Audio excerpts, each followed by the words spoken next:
ఇక ఆ కుటుంబంలో ఎవరో ఒకరు ఖచ్చితంగా జరిగింది. మీరు చూసే ఉంటారు కుటుంబాల్లో వచ్చినాయి, ఎవరికైనా తెలుసా మీకు కనెక్ట్ అవుతున్నాయి ఏమన్నా? కనుక ఈ మూడు విషయాలు చేయకూడదు. ఏ విషయాలు చేయకూడదు? ఏ విషయాలు? ఎగ్జామ్స్లో తప్పకూడదు. రెండవది సూయిసైడ్ చేసుకోకూడదు. మూడవది లెగిసిపోయి పెళ్లి చేసుకోకూడదు. ఈ మూడు నేను చెయ్యము అన్న వాళ్ళు చేతులు ఎత్తండి. నేను ఎత్తుతా, నాకేం ఇబ్బంది లేదు. కుర్రోళ్ళే ఎత్తండి అందరూ. మీ అమ్మా నాన్న చూడండి అమ్మా, మీ అమ్మాయి ఎదుగుతుందో లేదో. Praise the Lord, praise the Lord, hallelujah, hallelujah. కనుక ప్రియ సహోదరి సహోదరులారా, ఈ మూడు విషయాలు మనం ఎప్పుడూ కూడా చేయకూడదు. వివాహము అంటే అంటే పెళ్లి గురించి మాట్లాడుకుందాం కొంచెం. రీసెంట్గా పెళ్ళైన వాళ్ళు ఎవరు ఉన్నారు ఇక్కడ? రీసెంట్గా కొత్తగా పెళ్ళైన జంట ఈడ ఎవరు? రీసెంట్గా పెళ్ళైన జంట అండి. రీసెంట్గా అంటే ఈ విషయంలో ఎప్పుడు జరిగింది సార్ పెళ్ళి? మొన్న ఆగస్టులో జరిగిందంటే ఆగస్టులో చేసుకున్న జంట ఉందా ఇక్కడ? వాళ్ళు ఎక్కడికో వెళ్ళిపోయారు. ప్రైజ్లో, ప్రైజ్లో. మరి కొంచెం యువ జంట ఎవరు ఉన్నారు ఇక్కడ? యువ జంట కొత్తగా, లేకపోతే ఒక సంవత్సరమో పెళ్ళైన వాళ్ళు, పెళ్ళయి ఇంకా 6 నెలల క్రితం ఇంకా ప్రేమలో ఉండేవాళ్ళు ఎవరు లేరా? ఎందుకు సిగ్గుపడుతున్నారు? ఎందుకండి? ఎవరమ్మా? నువ్వా? మీ ఆయన ఏంటి? వాళ్ళ ఆయన రాలేదు చూడు. వాళ్ళ ఆయన వస్తే బాగుండేది. అంటే భర్త భార్య ఇద్దరు ఉండేవాళ్ళు. ఎవరు లేరా? సరే, వివాహము అంటే అక్కడ ఉన్నారా? మీ ఇద్దరి పేర్లేంటి? గోపి, సరే Gopinath, Usharani. Okay, Gopinath, Usharani. Okay, praise the Lord, praise the Lord, hallelujah. వివాహము అంటే అంటే విడివిడిగా ఉన్న వారి జీవితాలు, అంటే వాక్యము చేత, అంటే హత్తుకున్నట్లు, అంటే ముడివేసేదే వివాహము. విడివిడిగా ఉన్న వారి జీవితాలు వాక్యము చేత హత్తుకున్నట్లు ముడివేసేదే వివాహము. ప్రియ సహోదరి సహోదరులారా, కనుక వివాహము కొన్ని ప్రాంతాల్లో కొన్ని రకాలుగా, కొన్ని భాషల్లో వేరే వేరేగా జరుగుతూ ఉంటుంది. మన ఇండియాలో ఒక విధంగా జరిగింది, అమెరికాలో మరొక విధంగా జరిగింది, ఆఫ్రికాలో మరో విధంగా జరిగింది. కాబట్టి ప్రాంతాలను బట్టి, భాషలను బట్టి, కులాలను బట్టి, వర్గాలను బట్టి పెళ్ళిళ్ళు చేసుకోవడం అనేది వేరుగా ఉంటుంది. కానీ పెళ్లికి ఉన్నటువంటి విలువ మాత్రం ఏ భాషలో అయినా, ఏ ప్రాంతంలో అయినా ఒకటే. అందుకే బైబిల్ గ్రంథంలో పెళ్లి చేసుకోండి అన్నారు, కానీ పెళ్లి ఇలానే చేసుకోండి అని రాయబడలేదు. రాయబడి ఉందా ఎక్కడన్నా? పెళ్లి ఇలానే చేసుకోండి అని బైబిల్ గ్రంథంలో రాయలేదు. ఎందుకంటే నువ్వు ఏ భాషలో చేసుకున్నా, ఏ ప్రాంతంలో చేసుకున్నా, ఏ సాంప్రదాయం ప్రకారం చేసుకున్నా వివాహం యొక్క అంతస్తు వివాహానిదే. కాబట్టి వివాహానికి ఉన్నటువంటి విలువ వివాహానికి ఉన్నది. కాబట్టి వివాహము చేసుకోమని చెప్పింది, కానీ వివాహము ఇలానే చేసుకోవాలని బైబిల్ గ్రంథంలో ప్రస్తావించబడలేదు. Praise the Lord, praise the Lord, hallelujah, hallelujah. కనుక ప్రియ సహోదరి సహోదరులారా, ఈ వివాహం విడివిడిగా ఉన్న వారి జీవితాలు వాక్యము చేత హత్తుకున్నట్లు ముడివేసేది. ఆఫ్రికాలో దేశంలో వివాహానికి ముందు గురించి మాట్లాడదాం. ఆఫ్రికా దేశంలో వివాహానికి ముందు రోజు రాత్రి పెళ్లి కొడుకుని బంధువులు అందరూ కూడా చితకబోతారండి. ఎందుకో తెలుసా? ఆఫ్రికా దేశంలో వివాహానికి ముందు రోజు రాత్రి బంధువులు అందరూ కూడా వచ్చి వాడిని తెగ కొడతారండి. ఎందుకు కొడతారయ్యా అంటే, అరే పెళ్ళి అయిపోయిన తర్వాత ఇటువంటి కొట్టుళ్ళు నీకు చాలా ఉంటాయి, ఇటువంటి ఆటుపోట్లు నీకు ఎన్నో ఉంటాయి. కాబట్టి వాటన్నిటికీ నువ్వు సిద్ధపడితే రేపు పెళ్లి చేసుకో, లేకపోతే ఇప్పుడే డ్రాప్ అవ్వని ఆఫ్రికా దేశంలో ఆ కల్చర్ అండి. న్యూజిలాండ్ దేశంలో మరొక కల్చర్ ఉందట. వివాహానికి ముందు 7 రోజుల ముందే పెళ్లి కొడుకుని చెట్టుకు కట్టేస్తారంట. ఆ 7 రోజుల పాటు వాడు ఎండకెండాలి, వానకి తడవాలి, చలికి వనకాలి. అంటే అరే నువ్వు పెళ్లి చేసుకున్న తర్వాత నీ జీవితంలో ఎండాకాలం వచ్చింది, వానాకాలం వచ్చింది, చలికాలం వచ్చింది, వీటన్నిటికి సిద్ధపడితే నాయన అప్పుడు పెళ్లి చేసుకోరా అని ఆ న్యూజిలాండ్ దేశంలో ఆచారం అట. మన తెలుగు సాంప్రదాయం ప్రకారం చూసుకుంటే 3 ముళ్ళ బంధం, 7 అడుగుల సంబంధం, 100 ఏళ్ల అనుబంధం అంటారు. వివాహం అనేది ఎంతో సంతోషకరమైనటువంటి వార్త. ఏడవలసినటువంటి వార్త ఏం కాదు. అందుకే ముసలోడి దగ్గరికి వెళ్ళి, అరే ముసలోడ పెళ్లి చేసుకుంటావా తాత అంటే, తాత ఏమంటాడు? తాత మళ్ళీ పెళ్లి చేసుకుంటావా అంటే తాత ఏమంటాడు? అరే నాకు ఈ వయసులో పిల్లని ఎవరిస్తారా మనవడా అంటాడు, కానీ పెళ్లి మాత్రం వద్దన్నాడు. అంటే పిల్లనిస్తే చేసుకుందాం అనేవాడు. కాబట్టి పెళ్లి అనేది అందరికీ ముద్దే. మన తెలుగు సాంప్రదాయం ప్రకారం చూసుకుంటే 3 ముళ్ళ బంధం, 7 అడుగుల సంబంధం, 100 ఏళ్ళ అనుబంధం అట. అందరూ కూడా 3 ముళ్ళు వేసారు కదమ్మా. 3 ముళ్ళు వేయించుకున్నారా మీరు? ఆ 3 ముళ్ళు వేసేటప్పుడు మగవాళ్ళు ఏం చెప్పారు చెప్పండి? మీరు 3 ముళ్ళు వేసేటప్పుడు ఏం చెప్పారు? కాదా, మీరేం చెప్పారండి? పితాపుత్ర పవిత్రాత్మనామన అనుకున్నారు. అదే మొట్టమొదటి 3 వేసేటప్పుడు ఏం చెప్పావు? మొట్టమొదటి 3 వేసేటప్పుడు గోపినాథ్ మొట్టమొదటి 3 వేసేటప్పుడు ఏం చెప్పా? బిర్యానీ పేరా? గట్టి చెప్పు. పితా చెప్పావు, అంతేగాని హీరో పేరు చెప్పలా, ప్రభాస్ పేరేమి చెప్పలా. పిత, రెండవది పుత్ర, మూడవది అంటే ఎవరి పేరు మీద తాడు కడుతున్నాడు? దేవుని పేరు మీద. తండ్రి, కుమారుడు, పరిశుద్ధాత్మ దేవుళ్ళ మీద వాగ్దానము చేస్తూ మీరు ఎవరిని మీ భార్యగా వారిని చేసుకున్నారు. అందుకే 3 ముళ్ళ బంధం, 7 అడుగుల సంబంధం, 100 ఏళ్ళ అనుబంధం అంటారు. ఒక ఆయన అంటాడు, ఒకరి వెంట ఒకరు 7 అడుగులు నడుస్తూ, ఒకరి వెంట ఒకరు 7 అడుగులు నడుస్తూ, 6వ ప్రాణంగా 5వ తనాన్ని మూటగట్టుకొని 4 దిక్కులు సాక్షిగా 3 ముళ్ళ బంధంతో 2 జీవితాలు ఒక్కడవడమే వివాహము. ఒకరి వెంట ఒకరు 7 అడుగులు నడుస్తూ, 6వ ప్రాణంగా 5వ తనాన్ని మూటగట్టుకొని 4 దిక్కులు సాక్షిగా 3 ముళ్ళ బంధంతో 2 జీవితాలు, 2 హృదయాలు ఏకమవ్వడమే వివాహము. ప్రియ సహోదరి సహోదర, కనుక తెలుగు సాంప్రదాయం ప్రకారము 3 ముళ్ళ బంధం, 7 అడుగుల సంబంధం, 100 ఏళ్ళ అనుబంధం. మరి మన క్రైస్తవ సాంప్రదాయం ప్రకారము 4 అంగీకార చట్టాలు ఉండాలట. మరి మీరు పెళ్లి చేసుకునేటప్పుడు అవి ఉన్నాయో లేవో నాకు తెలియదు. 4 అంగీకార చట్టాలు. 1 దేవుని అంగీకారం, 2వది తల్లిదండ్రుల అంగీకారము, 3వది సంఘ అంగీకారము, 4వది పరస్పర అంగీకారము. ప్రతి క్రైస్తవ వివాహములో ఈ 4 అంగీకార చట్టాలు తప్పనిసరి. దేవుని అంగీకారము, తల్లిదండ్రుల అంగీకారము, సంఘ అంగీకారము, పరస్పర అంగీకారము. మీరు మీ పిల్లలకు పెళ్లి చేసేటప్పుడు ఏం చూస్తారు? సాధారణంగా తల్లిదండ్రులు పిల్లలకు పెళ్లి చేసేటప్పుడు ఏం చూస్తారంటే ఏ చూస్తారు, లేకపోతే బి చూస్తారు, తర్వాత సి చూస్తారు, తర్వాత డి చూస్తారు, తర్వాత ఈ చూస్తారు, తర్వాత ఎఫ్ చూస్తారు. ఈ 6 ఉంటే అబ్బో అన్నీ సక్రంగా ఉన్నాయని పెళ్లి చేస్తాం. ఏ అంటే ఏంటి? ఏం చూస్తారు? ఏజ్ చూస్తారు, వయసు చూస్తాం. బి అంటే బ్యాంక్ బ్యాలెన్స్ ఏం కాదు. బి అంటే బ్యాక్గ్రౌండ్ కాదు, బ్యూటీ, అందం చూస్తారు. పాప వీళ్ళిద్దరూ ఇడు చూడు బాగుందా లేదా. ఏ చూస్తాము? బి చూస్తాం. సి అంటే క్యారెక్టర్ ఏం కాదు, క్యాస్ట్. ఎందుకు అబద్ధాలు చెబుతున్నారు మీరు? ఏ చూస్తారు? బి చూస్తారు, తర్వాత మనోడా కదా అని చూస్తారు. D, A okay, B okay, C okay, D ఏంటిది? డౌరీ. ఏం చూస్తారు? కట్నం ఎంత ఇస్తారు, అంత కట్నం చూస్తారు. A B C D okay. Next E. ఇప్పుడు చూస్తారు ఎకనామికల్ బ్యాక్గ్రౌండ్ లేదా ఎడ్యుకేషనల్ బ్యాక్గ్రౌండ్. ఏం చదువుకున్నారు? అబ్బాయి ఏం చదివాడు, అమ్మాయి ఏం చదివింది. Educational background. F family background. ఈ 6 కుదిరితే ఇక పెళ్లికి సిద్ధమైపోతారు. ప్రియ సహోదరి సహోదరా, A B C D E F ముఖ్యమైనవే. కానీ ఈసారి మీ పిల్లలకు పెళ్లి చేసేటప్పుడు ఆ ఎఫ్ పక్కన ఇంకోటి ఉంది, జీ. ఏంటిదా జీ?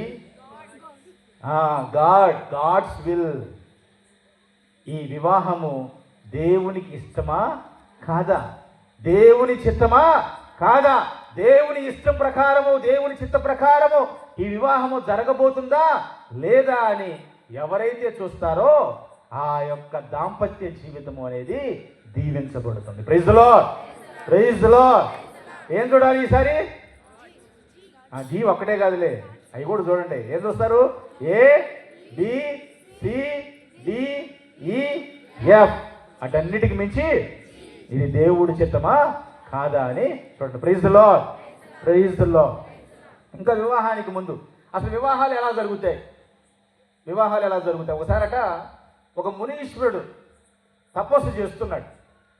కఠోర తపస్సు చేస్తూ ఉంటే నాకు ఎలికి గండం ఉంది. గౌతమ్ బ్రదర్ గారు తెలుసు. నా రూమ్కి ఎలుకలు వస్తాయి, నా కారులోకి ఎలుకలు వస్తాయి, ఎక్కడికి వెళ్తే అక్కడికి. పాప ఆ మునీశ్వరుడు కూడా పాప ఎలికి గండం ఉందనుకుంటా. సో ఆ మునీశ్వరుడు తపస్సు చేస్తూ ఉంటే ఆ ఎలుక వచ్చి డిస్టర్బ్ చేస్తుంది. ఎంతగా డిస్టర్బ్ చేస్తుందంటే దాన్ని చంపేద్దామని అంతగా డిస్టర్బ్ చేస్తుంది. కానీ మునీశ్వరుడు కదా, తపస్సు చేస్తున్నాడు కదా, పాపం జీవహింస చేయకూడదు కదా. అందుకని కొంచెం శాంతించి తన దగ్గర ఉన్నటువంటి ఆ జలాన్ని, పవిత్రమైనటువంటి జలాన్ని దాని మీద చల్లి దాన్ని శపించాడు. శపిస్తే ఆ ఎలుక పిల్ల కాస్త ఆడపిల్లగా మారిపోయింది. ఎలుక పిల్ల ఏమైంది? ఆడపిల్లగా మారిపోయింది. ఆడపిల్లగా మారినటువంటి ఆ ఎలుక పిల్లని చక్కగా పెంచుకున్నాడు. కొన్ని సంవత్సరాల తర్వాత ఆ ఆడపిల్లకు వయసు వచ్చింది. ఆ ఆడపిల్లకు వివాహం చేయాలనుకున్నాడు. ఆ ఆడపిల్లకు వివాహం చేయడానికి సంబంధాలు వెతుకుతున్నాడు. వెతుకుతుంటే ఎవరో చెప్పారు, ఇదిగో మీ కూతురికి సూర్యుడైతే కరెక్ట్గా ఉంటాడు. ఎవరు? సూర్యుడైతే కరెక్ట్గా ఉంటాడు అంటే తనకున్నటువంటి తపోశక్తితో సూర్యుడిని పిలిపించాడు. పిలిపించి, సూర్యుడా సూర్యుడా మా అమ్మాయిని పెళ్లి చేసుకుంటావా అన్నాడు. సూర్యుడు అన్నాడు, ప్రపంచంలో ఎంతమంది ఉండగా నన్నే అడుగుతున్నావు ఎందుకు అన్నాడు. ప్రపంచంలో ఎంతమంది ఉన్నారు కానీ నువ్వు అందరికంటే శక్తివంతుడు అంట కదా, అందరికంటే నీకు చాలా కాంతి ఉన్నదంట కదా, దగదగా మెరుస్తూ ఉంట కదా, అందుకే నువ్వు సరైన అల్లుడు అని నా కూతురు చేసుకుందాం అనుకుంటున్నాను అంటాడు. అప్పుడు సూర్యుడు అంటాడు, నేను కూడా చేసుకుంటాలే కానీ నేను శక్తివంతుడినే కానీ ఏం చేయమంటావు? ఒక మేఘం అడ్డం వస్తే చాలు, ఒక మేఘం అడ్డం వస్తే నాకున్నంత కాంతి అంతా కూడా కాంతిహీనం అయిపోతుంది అన్నాడు. ఓ, నీకంటే మేఘము గొప్పదా, నీకంటే మేఘము శక్తివంతమైనదా అని చెప్పి సూర్యుడిని వదిలిపెట్టి రెండో సంబంధానికి వెళ్ళాడు. మేఘానికి అడిగాడు, మేఘమా మేఘమా మా అమ్మాయిని చేసుకుంటావా అంటే, ఎంతమంది ఉండగా నన్నే ఎందుకు చేసుకోమంటున్నావు అంటే, నువ్వు సూర్యుడి యొక్క శక్తిని కూడా, సూర్యుడి కాంతిని కూడా ఆపగలవంట కదా, అందుకే నీకు ఇద్దామని. మేఘం అన్నది, అవును కానీ నేను వెళ్ళేటప్పుడు ఒక పర్వతం అడ్డుపడితే ఆ పర్వతం దాటి నేను వెళ్ళలేను కదా అన్నది. అవునా అని చెప్పి ఆ పర్వతం దగ్గరికి వెళ్ళాడు. ఆ పర్వతం దగ్గరికి వెళ్ళి అడిగితే ఆ పర్వతం అంతా నేను కూడా చేసుకుందాం అనుకుంటున్నాను కానీ కింద ఒక పందికొక్కు ఎన్నో రోజుల నుండి తవ్వుతూ ఉంది, ఈరోజు రేపు కూలిపోతానేమో భయంగా ఉన్నది అన్నది పర్వతం. అప్పుడు ఈ మునీషుడు అన్నాడు, అంటే నీకంటే పందికొక్కు శక్తివంతమైనది కదా అని పందికొక్కుని పిలిపించాడు. ఎప్పుడైతే పందికొక్కు వచ్చిందో సంబంధం సెట్ అయిపోయింది.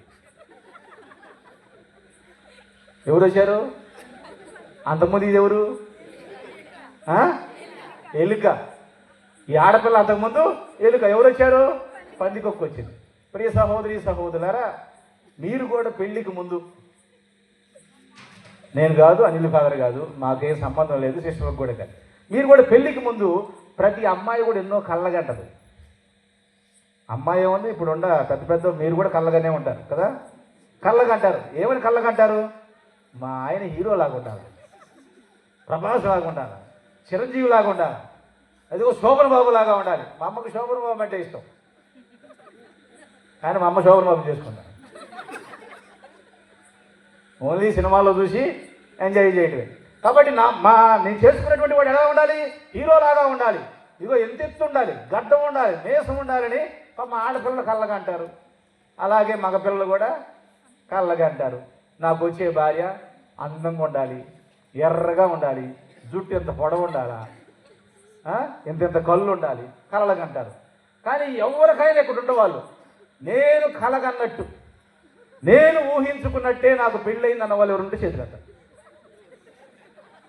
ఒక్కళ్ళైనా మీరు కన్న కళల ప్రకారం ఒక్కటి కూడా జరగలేదు కదా. అందుకే అంటారు గంతకు తగ్గ బొంత. ఎలికి ఎవరు వచ్చారు? పందికొక్కే వచ్చింది. మీరు ఎన్ని కలలుగన్నా ఎన్ని ఊహించుకున్నా దేవుడి చిత్త ప్రకారము నీకు భార్య వచ్చింది, దేవుడి చిత్త ప్రకారమే నీకు భర్త వచ్చాడు. కాబట్టి నీ భర్తే నీకు హీరో, నీ భార్య నీకు హీరోయిన్ అవ్వాలి. Praise the Lord, praise the Lord. Hallelujah, hallelujah. తండ్రి వందనం, యేసువా వందనం, ఆత్మదేవ వందనం. మరి ఇది పెళ్లికి ముందు. మరి పెళ్ళైన తర్వాత ఏమవుతుంది? పెళ్ళైనటువంటి కొద్ది రోజుల పాటు ద్రాక్షారసం నిండుగా ఉంటుంది కదా. కానాపల్లిలో ఏం జరిగింది? వివాహం జరిగింది. కానాపల్లిలో వివాహం జరిగేటప్పుడు మొట్టమొదటిగా ఎలా ఉంది? ద్రాక్షారసం నిండుగా ఉంది, ద్రాక్షారసం రుచిగా ఉంది, చాలా చాలా టేస్టీగా ఉంది. పెళ్ళైనటువంటి కొత్తలో ఎవరిని కదిలించినా కవిత్వాలు చెప్పేవాళ్ళు. మీరు చెప్పారో చెప్పలేదు? ఆదాము చెప్పాడు కదా, ఎప్పుడైతే అవ్వొచ్చిందో ఏమన్నాడు? ఈవిడ నా ఎముకలలో ఎముక, నా మాంసములో మాంసము, నరు నుండి వచ్చింది కనుక నారి యగునని కవిత్వం చెప్పాడు. కనుక లవ్లో ఉన్న ప్రతి ఒక్కడు కూడా కవిత్వాలు చెబుతాడు. మీరు కూడా కవిత్వాలు చెప్పుంటారు. పెళ్ళైన కొత్తలో కదిలిస్తే మీరు ఎన్నో డైలాగులు, సినిమా డైలాగులు చెప్పుంటారు. నువ్వు నేను, నువ్వు లేక నేను ఉండలేను.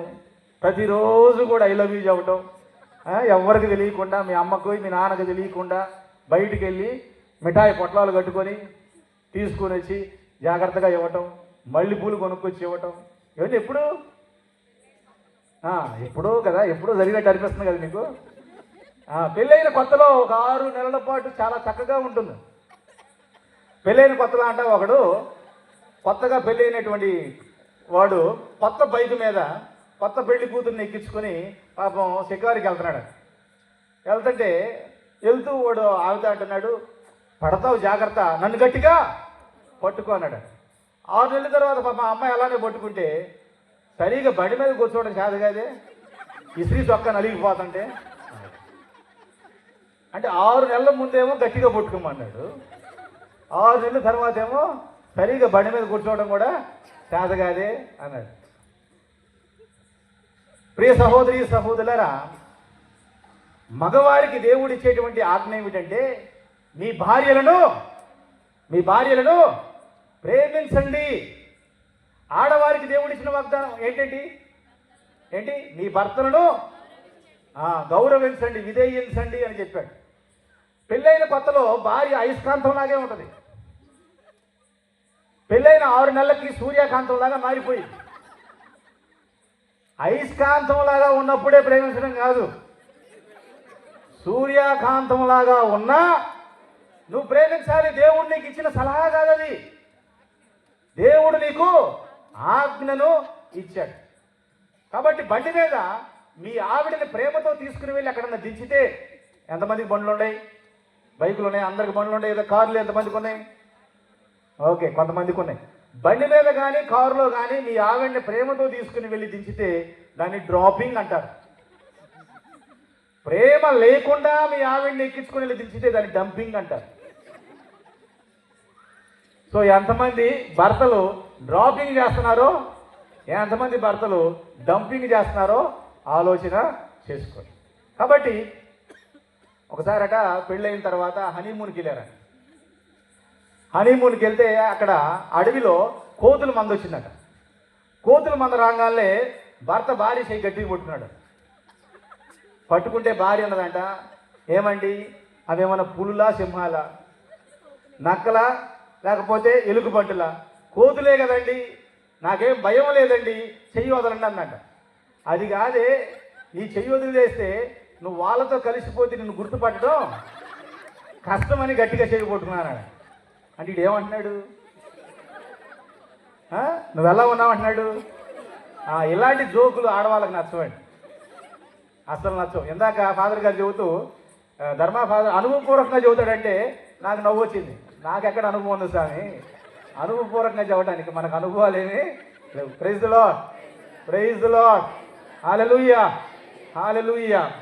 కనుక ప్రియ సహోదరి సహోదరులారా, ఇది భర్తల గురించి.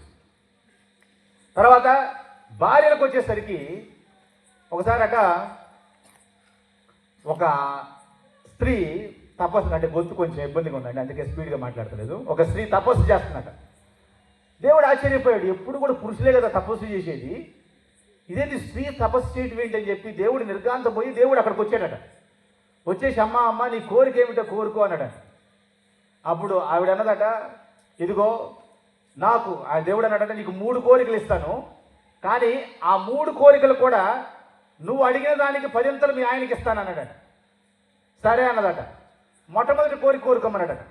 అప్పుడు ఆవిడ అన్నదట, ఇదిగో ఈ ఇబ్రహీంపట్నం మొత్తంలో, ఈ ఆంధ్ర మొత్తంలో నా అంత అందగత్య మరొకరు ఉండకూడదన్న.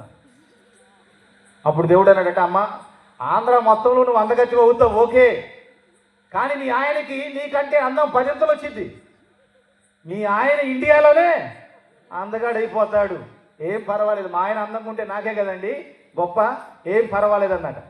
సరే దేవుడు తదాస్తన్నాడు, ఈమె అందగత్తి అయింది, వాళ్ళ ఆయన 10 ఇంకా అందగాడిగా మారిపోయాడు. మరి రెండవ కోరిక ఏమిటి అని అడిగాడు. అడిగితే ఆమె అన్నది, నాకు 100 కోట్లు కావాలని అడిగింది. ఏమడిగింది? నాకు 100 కోట్లు కావాలని. అమ్మ నీకు 100 కోట్లు ఇస్తాను, కానీ మీ ఆయనకి 1000 కోట్లు ఇవ్వాలి. ఇప్పటికే మీ ఆయన అందగాడు, తర్వాత డబ్బులు వస్తాయి, ఇక అందము డబ్బులు 2 వస్తే నేను లెక్క చేస్తాడా, కొంచెం ఆలోచన చేసుకో అంటే, ఏం పర్వాలేదండి మా బంగారం నా మాట వింటాడు, ఇచ్చేయండి అన్న. దేవుడు ఆమెకి 100 కోట్లు ఇచ్చాడు, వాళ్ళ ఆయనకి 1000 కోట్లు ఇచ్చాడు. మరి మూడవ కోరిక ఏమిటమ్మా అని అడిగాడు. ఆమె కొంచెంసేపు ఆలోచించి, ఈరోజు రాత్రికి నాకు లైట్గా హార్ట్ అటాక్ ఇవ్వండి అని అడిగింది. ఈరోజు రాత్రికి నాకు లైట్గా హార్ట్ అటాక్ అంటే వాళ్ళ ఆయనకి 10 రెట్లు వస్తే గురుడు గోవింద. ఆ విషయం తెలిసి దేవుడే ఆశ్చర్యపోయి, అమ్మో ఈ ఆడవాళ్ళతో పెట్టుకోకూడదని దేవుడే అక్కడి నుండి అదృశ్యమైపోయాడు. ప్రియ సహోదరి సహోదరులారా, పురుషుల్ని దేవుడు మట్టితోనే చేశాడు, కానీ ఆడవాళ్ళని తయారు చేసేటప్పుడట పంచభూతాల్లో ఉన్నటువంటి శక్తిని అంతటిని కూడా మిక్సీలో వేసి చూర్ణం చేసి ఆడవాళ్ళని తయారు చేశాడట. అందుకే ఆడవాళ్ళు ఎలా ఉంటారు అంటే, సూర్యుడిలో ఉన్నటువంటి ఉగ్రత ఉంటుంది, చంద్రుడిలో ఉన్నటువంటి ఆర్ద్రత ఉంటుంది. సూర్యుడిలో ఉన్నటువంటి ఉగ్రత, చంద్రుడిలో ఉన్నటువంటి ఆర్ద్రత, అగ్నిలో ఉన్నటువంటి వెచ్చదనం, మంచులో ఉన్నటువంటి చల్లదనం, పిల్లిలో ఉన్నటువంటి పిరికితనం, పులిలో ఉన్నటువంటి గరుకుతనం, కాకి గోల, కోకిల ఈల, నెమలి నాట్యం, నక్కలోని జిత్తులు మారితనం, ఇవన్నీ కలిపితే ఎవరండి?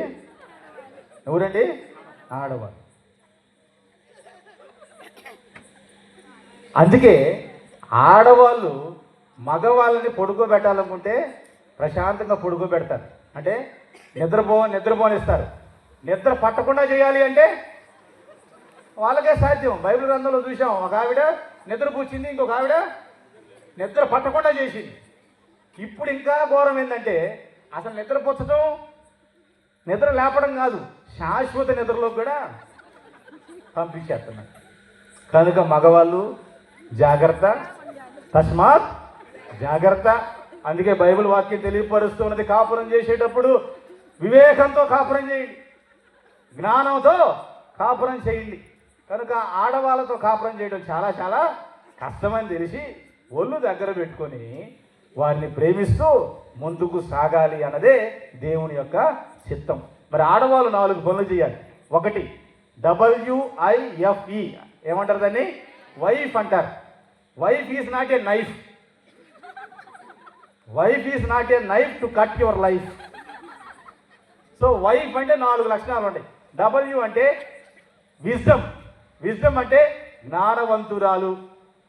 ప్రతి స్త్రీ ఎలా ఉండాలి అంటే జ్ఞానవంతురాలై ఉండాలి, జ్ఞానము కలిగి కాపురం చేయాలి. సొలొమోను మహారాజు దగ్గరికి దేవుడు వచ్చాడు. దేవుడు వచ్చి నీకేం కావాలి ఈ ప్రజలను పరిపాలించడానికి అంటే, బంగారం అడిగాడా, ఆస్తులు అడిగాడా, అంతస్తులు అడిగాడా, పొలాలు అడిగాడా? ఏమడిగాడండి? అదిగో ఈ ప్రజలను పరిపాలించడానికి నాకు జ్ఞానం ప్రసాదించు అన్నాడు.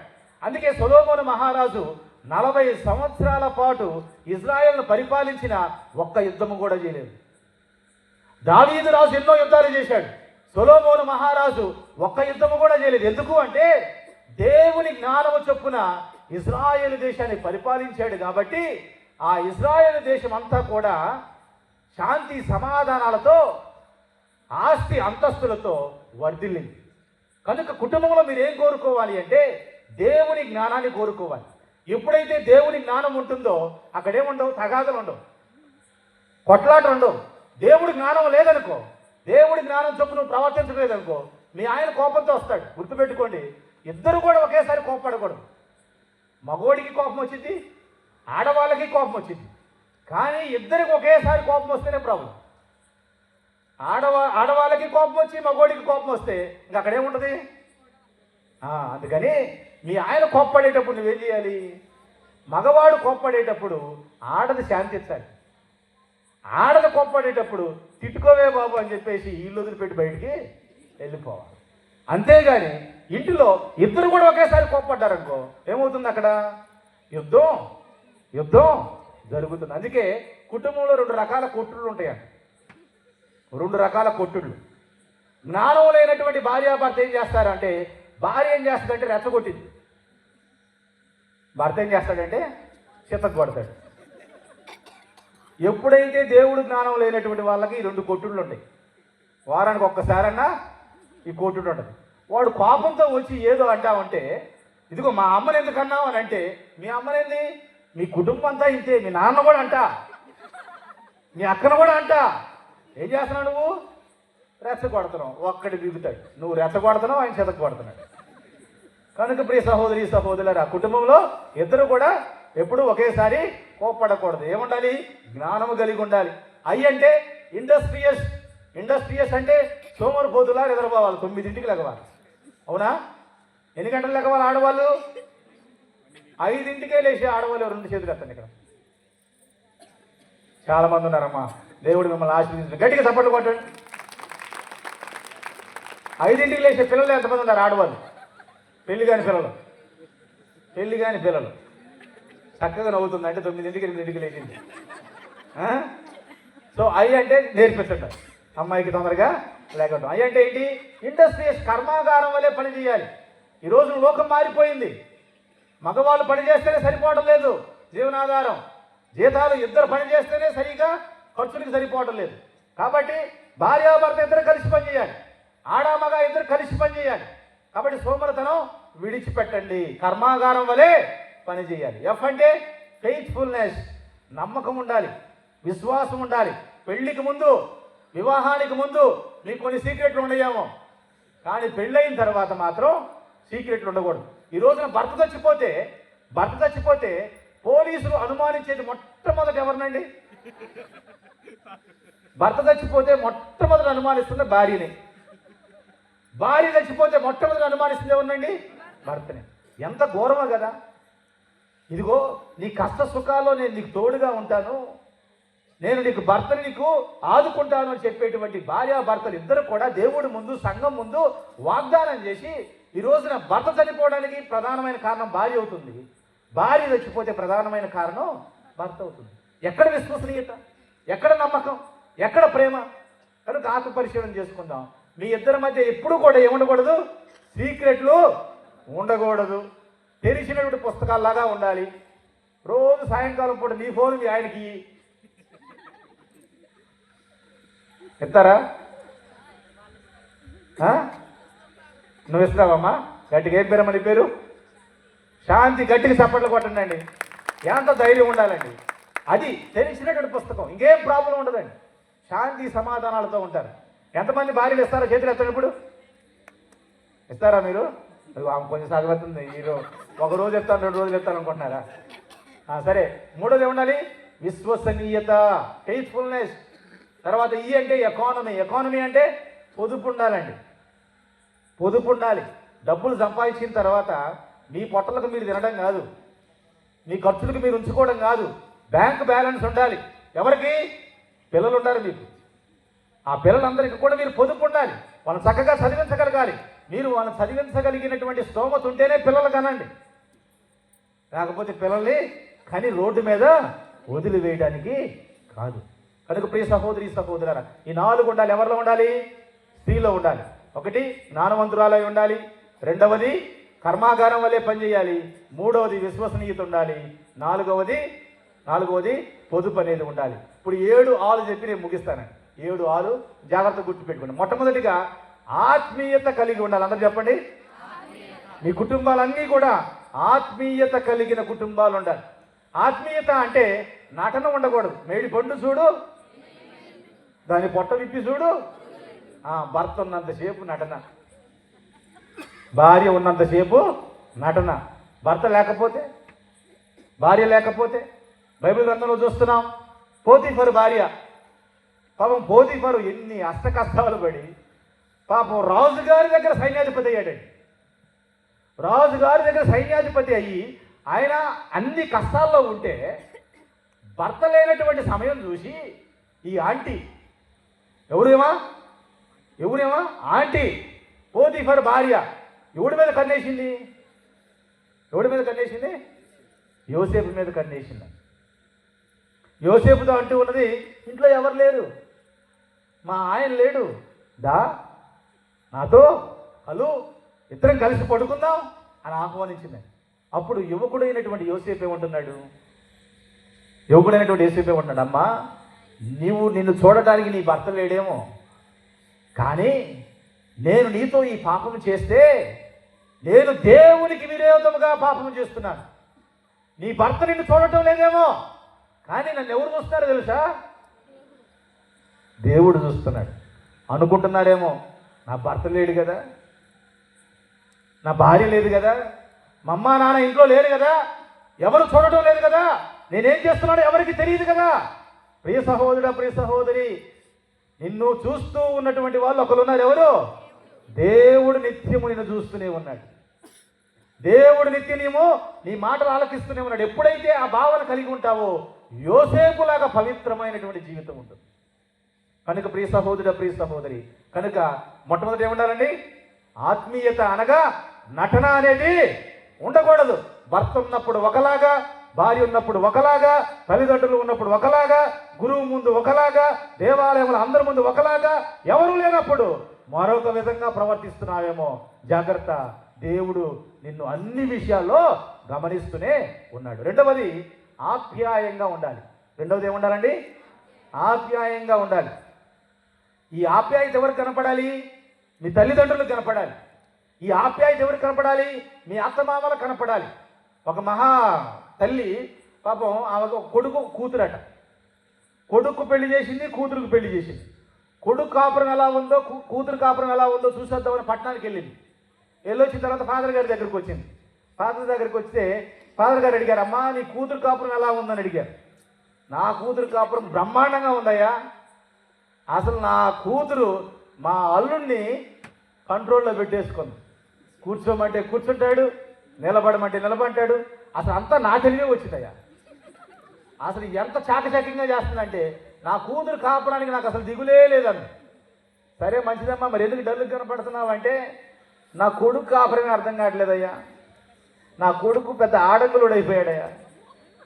ఇదిగో నా కోడలు ఏం చెబితే చేస్తున్నాడు, అంటులు తోముతున్నాడు, పశువులు ఉడుతున్నాడు, వంట చేస్తున్నాడు, అదే అర్థం కావట్లేదయ్యా అని చెప్పి అన్నారు. అప్పుడు ఫాదర్ గారు అన్నారు, అమ్మా నీ కూతురికి ఒక న్యాయం, నీ కోడలికి ఒక న్యాయం. కూతురు భర్తని కంట్రోల్లో పెట్టుకుంటే బా తెలివైనటువంటి కూతురు, కోడలు భర్తని కంట్రోల్లో పెట్టుకుంటే రాక్షసి గయ్యాలి, వాడిని ఆడంగులోని చేసి ఆడుకుంటాం. ఉన్నారా ఇటువంటి తల్లిదండ్రులు మన దగ్గర? కనుక కూతురికి ఒక న్యాయం, కోడలికి ఒక న్యాయం, కొడుకు ఒక న్యాయం, అల్లుడికి ఒక న్యాయం కనపడకూడదు.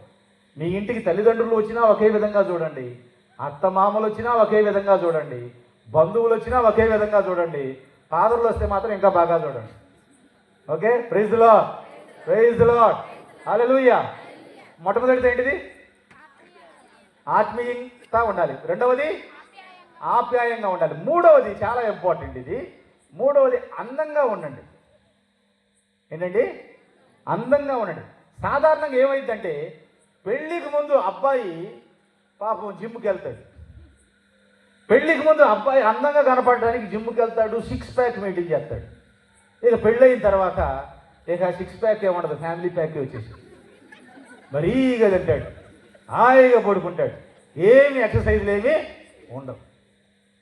మరి అమ్మాయి పెళ్ళికి ముందు చాలా అందంగా ఉంటుంది, పెళ్ళైన తర్వాత ఇక మేకప్ ఉండదు, ఏముండదు.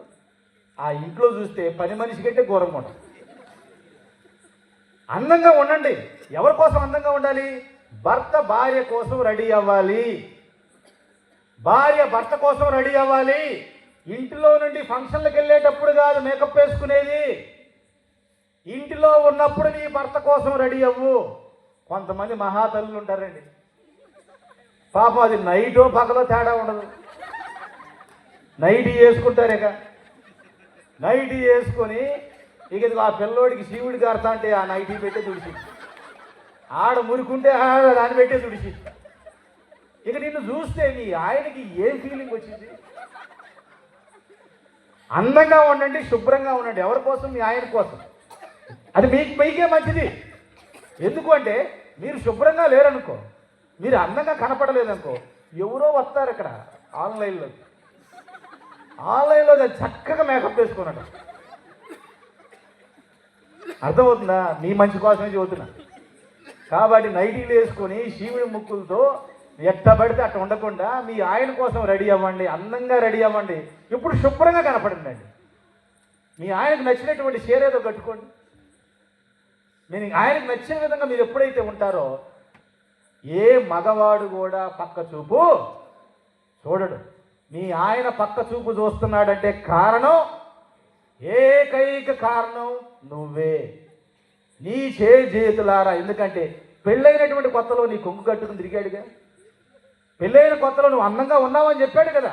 నువ్వు నచ్చే కదా నేను పెళ్లి చేసుకుంది. నువ్వు నచ్చకపోతే పెళ్లి చేసుకునేవాడా?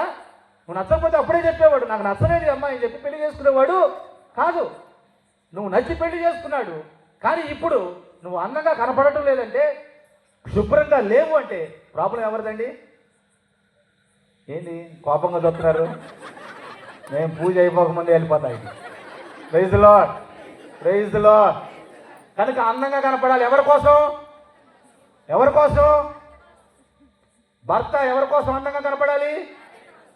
కొంచెం ఎక్సర్సైజ్ చేయండి, డైట్ చేయండి, పొట్టలు పెంచకండి, ఆ గడ్డాలు మేసాలు సరిగ్గా తీసుకోండి. పాపం మీరు వాళ్ళని ముద్దాడేటప్పుడు కొంచెం అవన్నీ గీక్కుంటా ఉంటాయి. అంటే ఒక అన్నలాగా, ఒక తమ్ముళ్ళలాగా, కుటుంబ సభ్యుడిలాగా చదువుతున్నా. ఇవి చెప్పలేదనుకో, కొంతమందికి అసలు ఏం బుద్ధి ఉండదండి. సరిగా స్నానం చేయరు, సరిగా బట్టలు వేసుకోరు, మురికిగా ఉంటారు. కాబట్టి దయచేసి ఈ రోజుతోనే ఆ మురికంతా పోవాలా. పోయిద్దా మగవాళ్ళందరూ కూడా? Praise the Lord. ఆ తాగకండి, తాగి ఏదో కిల్లీలు వేసుకొని, గోట్కాలు వేసుకొని గబ్బు కొట్టుకుంటా నోరు. దయచేసి ఇటువంటిది మంచిది కాదు. మూడోదేంటిది? అందంగా ఉండండి. భర్త భార్య కోసం, భార్య భర్త కోసం అందంగా ఉండాలి. ఇంటి నుండి బయటికి వెళ్ళేటప్పుడు కాదు, ఇంటిలో అందంగా ఉండండి, ఇంటిని అందంగా ఉంచండి. Praise the Lord, praise the Lord. నాలుగవదండి, ఆరోగ్యంగా ఉండండి. చెప్పండి, నాలుగవది ఆరోగ్యంగా ఉండండి. అంటే రోడ్డు మీద ఉన్నటువంటి అనేక రకాల ఫాస్ట్ ఫుడ్లు తినమని కాదు. ఆరోగ్యంగా ఉండాలంటే ఏం చేయాలి? చక్కగా ఇంట్లో వండుకొని తినాలి. మీ ఆయన వచ్చేటప్పటికి మీ ఆయనకి ఏది నచ్చిద్దో అది చక్కగా వండి పెట్టండి. మీ పిల్లలు వచ్చేటప్పుడు మీ పిల్లలు ఏం తింటారో చక్కగా వండి పెట్టండి. అంతేగాని ఆ సీరియల్ చూస్తా ఇదిగో అక్కడ ఆర్డర్లో ఇక్కడ ఆర్డర్లో. దయచేసి ఆరోగ్యంగా ఉండండి, ఇంటిలో వంట చేసుకోవడం నేర్చుకోండి. Praise the Lord, praise the Lord. మొట్టమొదటిది ఆత్మీయత, రెండవది ఆప్యాయత, మూడవది అందంగా ఉండాలి, నాలుగవది ఆరోగ్యంగా ఉండాలి, ఐదవది ఆదర్శంగా ఉండండి. ఇబ్రహీం విచారణలో ఫలానా కుటుంబము అంటే ఇక్కడ పనిచేస్తున్న ఫాదర్ గారు, పనిచేస్తున్నటువంటి సిస్టర్స్, అంతకుముందు పనిచేసి వెళ్ళినటువంటి ఫాదర్లు సిస్టర్లు కూడా, అబ్బా ఆ కుటుంబమా, ఎంత ఆదర్శవంతమైన కుటుంబమా, ఎంత ప్రార్థనా కుటుంబం, ఎప్పుడు కూడా దేవాలయానికి వస్తారు, చక్కగా ప్రార్థన చేసుకుంటారు, చక్కగా సహాయం చేస్తారని మీ గురించి నలుగురు మాట్లాడుకునే విధంగా జీవించండి. ఆదర్శంగా జీవించడం చాలా కష్టం. బైబిల్ గ్రంథంలో పెద్ద పెద్ద వాళ్ళకే సాధ్యం కాలేదు. ఆదాము అవ్వకి సాధ్యం కాలేదు, దావీదు వాళ్ళకే సాధ్యం కాలేదు. కానీ దేవుడి కృప వలన ఆదర్శంగా ఉండటానికి ప్రయత్నం చేయండి. ఆరవది ఆశీర్వాదకరంగా ఉండటానికి ప్రయత్నం చేయండి. ఆశీర్వాదకరంగా మీ కుటుంబం ఎప్పుడు ఉంటుందంటే, కానాపల్లిలో జరిగినటువంటి వివాహానికి వాళ్ళు ఎవరిని ఆహ్వానించారు? యేసు ప్రభుని ఆహ్వానించారు. యేసు ప్రభుతో పాటు శిష్యులను ఆహ్వానించారు. శిష్యులతో పాటు మరియమ్మను కూడా ఆహ్వానించారు. నీ కుటుంబం ఆశీర్వాదకరమైన కుటుంబంగా ఉండాలి అంటే నీ కుటుంబంలో ఎవరు ఉండాలి? యేసు ప్రభువు ఉండాలి, మరియ తల్లి ఉండాలి, ఆయన యొక్క శిష్యులు నీ కుటుంబానికి వస్తూ ఉండాలి. ఆయన నీ కుటుంబానికి అతిథి కాదు, ఆయన నీ కుటుంబానికి అధిపతి కావాలి. మీ కుటుంబాలకి యేసు ప్రభు అతిథి కాదు, ఎలా ఆహ్వానిస్తారు? అధిపతిగా ఆహ్వానించండి. మీ కుటుంబాలకు మరియమ్మను అమ్మగా ఆహ్వానించండి. ఇది 6 అయిపోయింది. చివరిగా ఆనందంగా ఉండండి. ఎలా ఉంటారు? ఆనందంగా ఉండండి. ఒక అమ్మాయి పాపం పెళ్లి చేసుకోవడానికి రెడీ అవుతుందంట. వాళ్ళ నాన్న వెళ్ళి చెప్పాడంట, అమ్మ ఒక మంచి సంబంధం వచ్చింది, అబ్బాయి చాలా మంచోడు, బాగా చదువుకున్నాడు, మంచి ఉద్యోగం, మంచి కుటుంబం, కానీ ఒక చిన్న సమస్య. ఆ చిన్న సమస్య ఏమిటంటే అబ్బాయి నవ్వితే బాగుండడం, పళ్ళెత్తు. కాబట్టి అబ్బాయి నవ్వితే అస్సలు బాగుండమ్మా, ఇదే సమస్య. మా పిల్ల ఆలోచిస్తూ ఉందంట, మరి నాన్న తెచ్చిన సంబంధం చేసుకుందామా వద్దా అని ఆలోచన చేస్తామంటే స్నేహితురాళ్ళు వచ్చారంట. వచ్చేసి ఏంటే డల్గా ఉన్నామంటే ఈ అమ్మాయి అన్నదంట, ఇదిగో మా నాన్న ఒక సంబంధం తెచ్చాడు, అబ్బాయి చాలా మంచివాడంట, బాగా చదువుకున్నాడంట, మంచి ఉద్యోగం ఉందంట, మంచి కుటుంబం అట, కానీ ఒక చిన్న సమస్య, అబ్బాయి నవ్వితే పొళ్ళెత్తంట, సరిగా బాగుండంట. అప్పుడు వాళ్ళ ఫ్రెండ్స్ అందరూ అన్నారు, అసలు డౌట్ లేకుండా పెళ్లి చేసుకోమన్నారు. ఏమన్నారు? డౌట్ లేకుండా పెళ్లి చేసుకున్నారు. అదేమిటే అబ్బాయి నవ్వితే బాగుండంట కదా. నిన్ను పెళ్లి చేసుకున్న తర్వాత కూడా వాడు నవ్వుతాడంటే, కాబట్టి నిర్మోహమాటంగా వాడిని పెళ్లి చేసుకోవాలి. అర్థమవుతుందా? కాబట్టి ఆనందంగా ఉండండి. మీరు ఆనందంగా ఉండండి, మీ ఆయన్ని ఆనందంగా ఉంచండి. మీరు ఆనందంగా ఉండండి, మీ బిడ్డలని ఆనందంగా ఉంచండి. కాబట్టి ఈ యొక్క 7 రకాల దీవెనలు మీ యొక్క కుటుంబాలు ఆత్మీయత కలిగిన కుటుంబాలుగా, రెండవది ఆప్యాయత కలిగిన కుటుంబాలుగా, అందంగా కనపడేటువంటి కుటుంబాలుగా, ఆరోగ్యంగా ఉండేటువంటి కుటుంబాలుగా, ఆదర్శంగా ఉండేటువంటి కుటుంబాలుగా, ఆశీర్వాదకరమైనటువంటి కుటుంబాలుగా, ఎప్పుడు ఎల్లప్పుడూ ఆనందముగా ఉండేటువంటి కుటుంబాలుగా వర్ధిల్లాలి అని ఈ రోజున ఆ మరియ తల్లి యొక్క మధ్యస్థ ప్రార్థన ద్వారా ప్రార్థన చేస్తున్నాం. పితా పుత్ర పవిత్రాత్మ నామమున ఆమేన్.